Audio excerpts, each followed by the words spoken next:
What is this Circle of Adults process? So the activity is about staff coming together to look at different perspectives of a child's circumstances and why they may be behaving a certain way.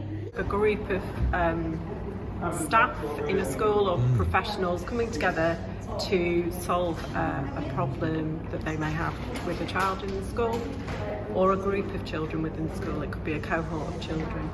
And it's a specific process to go through, starting over here with really analysing and looking at and delving into what the problem is. So there was somebody who was writing down and taking us through the process, and there was a facilitator, and the facilitator helped to keep us on track. The first process that we have to do is talk about the background of the child. So we talked about the problems that this child manifests, and then we moved on to some questions. So this was quite a long process that we talked about to start with, and it was the person who knew this child best who could best describe them. Everybody in the group had to listen while the problem was presented, and then we all came up with questions, so we were able to find out a little bit more. The questions came from the other professionals in the room, and those questions were really useful for getting to know the child more. We've never met him, but we feel like we know him now. And then we full on naturally come to exploring the relationships that that child has, either with staff, with other peers, with their family, all of their relationships. The key relationship there was the one with his teacher, who was telling us about him, and it was clear to see that she knew him very well, which often class teachers do. So we thought about his relationships with not only her but also his family, also the other professionals that were involved in his care. And then there were questions that came from the leader of the group, who asked if there was a fly on the wall, what would that fly see? And the teacher was able to describe exactly what that relationship was like, and I think that was a turning point in the meeting where she realised that actually she is his only constant, and that was really useful. I think it also boosts the teacher's confidence in knowing what they're doing.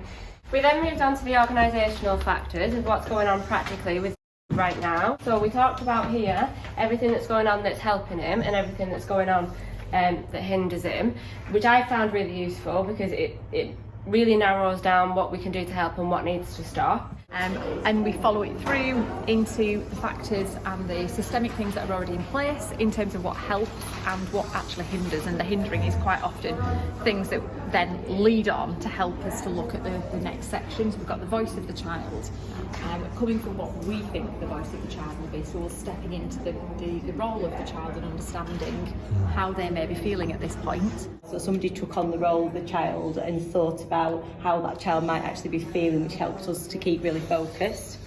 Which I think opens everybody's eyes into the effect that everything's having on this little child's life. Which then leads us on to being able to theorise what may be the issue, what might help the child. And then we all came together with some theories about what we think is going on with this child. So it was more, we based it on everything that we've done so far. So we talked about different theories. And then we came up with loads of strategies that the person could then take away to their school to have a think about. Finally, we used the theories to come up with some strategies that we can use to move forward. We all grouped together to do this, come up with all these strategies, and then we just pinned down 2 next steps that we're going to take away, do straight away, and a coach to check in a week's time. The person who's obviously presented the child today goes away to maybe put some strategies in place, but they've also got the support of someone else in the group catching up with them afterwards and being that supportive link for them going forward. I think it's excellent. I think it's really helpful, and it actually unpicks everything you already know about the child, but having so many voices and input from so many people actually allows you to see things from a different point of view. It allows you to remove yourself and see a child, which ultimately is what we have in the middle of this. It allows everyone to have a voice. It captures all the thoughts so we can reflect back on it really easily, the way it's presented visually, and it was a really comprehensive way of thinking about the problem and trying to come to a solution without jumping in. Breaking down each individual bit has really helped me, and it's making me go back to my place now with a completely different mindset and feeling like I'm not on my own anymore. it's a very deep process. It's like a deep dive into some of the things that you're doing and perhaps some of the things you're not doing, and it provides you with lots of thought. I did think it would be, although it's been challenging, I did think it would be throw up some things that would make you feel uncomfortable, but actually the whole process has been carried out in a really safe environment, so I didn't feel like I was being threatened or questioned about why things were taking place. It's quite intimidating to start with, but as we got into it was quite relaxed and supportive, I felt. Yeah. Well, I feel like I understand the child that I was talking about a lot more than I feel like I know him, but I feel like I know him so much better.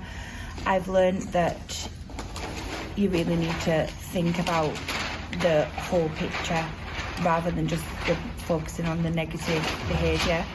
Think what is causing that, and that the process is amazing. I've got loads of strategies to take back to school, and I feel a lot more confident in dealing with the child.